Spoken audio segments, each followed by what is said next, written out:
Welcome back. This is Red and Blue. I'm Robert Costa. Former President Donald Trump, who announced his latest bid for the White House earlier this month, was joined at a dinner last week at Mar-a-Lago by Nick Fuentes, a young white supremacist who has repeatedly made anti-Semitic and racist statements. But this isn't Fuentes' first time appearing on the political map. In the past year, Fuentes has made efforts to associate with some GOP elected officials, including House Republicans like Representative Marjorie Taylor Greene and Representative Paul Gosar, who have both been criticized for engaging with a white supremacist. Fuentes was brought to the dinner last week by musician and performer Kanye West. West, too, has pushed conspiracy theories about Jewish people in recent months. Responding to the news of the dinner, Trump has not denounced Fuentes' views in any way, but instead blamed West for putting together the group. Many GOP leaders have so far been quiet about the dinner, while others have offered these responses. I don't think it's a good idea for a leader that's setting an example for the country or the party to meet with avowed racist or anti-Semite. And so it's very troubling. You said yesterday, quote, well, he certainly needs better judgment in who he dines with, unquote. I have to say, that's not the strongest condemnation of a Holocaust denier that I've ever heard, Congressman. Well, obviously, I condemn it. Obviously, it was a meeting he never should have had. And I don't know what else you can say about it. That's an issue that I think will probably be something that the president will have to talk about as the presidential primaries begin and really get revved up. Joining us to discuss this episode and what it means for American democracy in the 2024 presidential race is Finn Gomez and Kevin Madden. Finn is CBS News' political director, and Kevin is a senior partner at Penta Group and a former advisor to Senator Mitt Romney's 2012 presidential campaign. Kevin, we'll begin with you. A decade ago, then Governor Romney, the Republican nominee for president in 2012. So much has changed in a decade. What do you make of the Republican Party in response now to this episode, and perhaps how it would have been different back then? Yeah, it feels like a very long time ago, a very different party. And to tell you the truth, it is. I think what this really demonstrates is how strong of a grip that Donald Trump has on the Republican Party base. If you take an inventory of the responses that are supposed to be critical of former President Donald Trump, they are not very robust. They're not very aggressive criticisms of the president. And I think that's the reason for that is that so many Republican elected officials and so many members of the party worry that any direct criticism of Donald Trump is a direct criticism of his voters. And so you really have this endless cycle where Donald Trump does something that deserves criticism, does something controversial, and we just go through this cycle of denial and then trying to minimize it and then going on the attack against anybody who criticizes Donald Trump. And I think that endless cycle takes us away from policy debates, which is where the party should be going if it's going to win and secure a greater majorities in the country.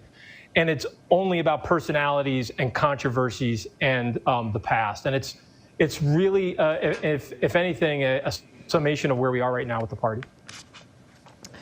Just a few minutes ago, former Vice President Mike Pence, who's on a book tour, gave an interview to News Nation. And according to Leland Vitter at News Nation, he said, quote, this is Pence on TV today, President Trump was wrong to give a white nationalist, an anti-Semite, and a Holocaust denier a seat at the table, and I think he should apologize for it.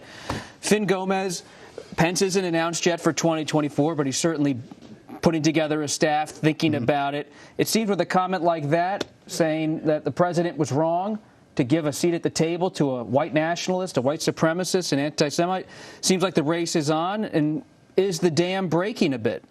I think it is. You know, in previous cycles before Trump, if something like this would be pretty much a political layup.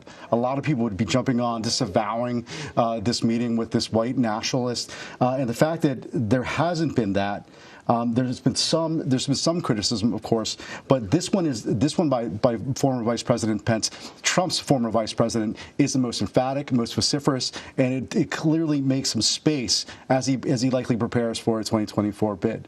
So former New Jersey Governor Chris Christie, Kevin, Now, former Vice President Mike Pence and a scattering of Republicans at Capitol Hill are starting to speak up. But what does it actually mean for the presidential race? Because Trump is, for now, the announced candidate.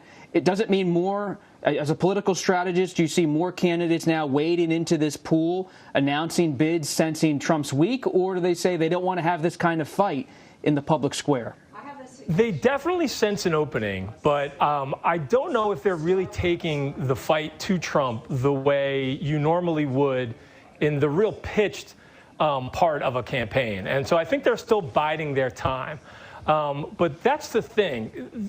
So much of the criticism that you see of Trump from some of these candidates, some of them don't even use his name. Or some of them offer very glancing blows, like they're disappointed or they wouldn't have made that same decision. It'll be interesting to see when a candidate really decides to take Trump on full and frontal in a more direct way. And I think then we'll start to see whether or not that starts to shift some of the support columns inside a Republican Party primary.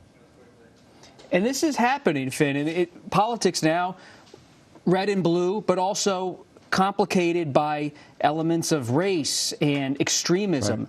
Right. They're populating the political conversation beyond just the partisan lines that are usually drawn. As you look ahead to 2024, how does former President Trump's associations with people like Nick Fuentes, Trump says Kanye West brought him, but he still ended up having dinner with a white supremacist, how does this change the political dynamics shaping the Republican nomination fight and the coverage of the Republican Party? Well, I mean, frankly, I think this is something that will be, this type of criticism will continue towards President Trump, former President Trump, as he continues his campaign into 2024. I think more of his rivals will be jumping in and maybe utilizing this to hit him, to criticize him. You know, it's not just those it's throughout the Republican political spectrum that I've been hearing criticism over this. I've heard it from former senior Trump advisors today who say that this was a disaster, this was repugnant, who've told me, and it's also been, they're also been pointing the blame at the staff that surrounds him. But, you know, the sense is that this is not a really functioning well as a political vehicle for 2024. And if Trump wants to, even though he is the front runner for the nomination at this point, but there's a long way to go. But if he does want to sort of recapture that momentum, that positioning, they have to do better, at least in terms of like their campaign. And we'll have to see if someone jumps into the arena. But this is real stuff. When you have Nick Fuentes showing up with the former president and someone like Kanye West, what he said, these are serious issues affecting American democracy as well as the campaign. Finn Gomez, Kevin Madden, thank you so much. Really, really appreciate it.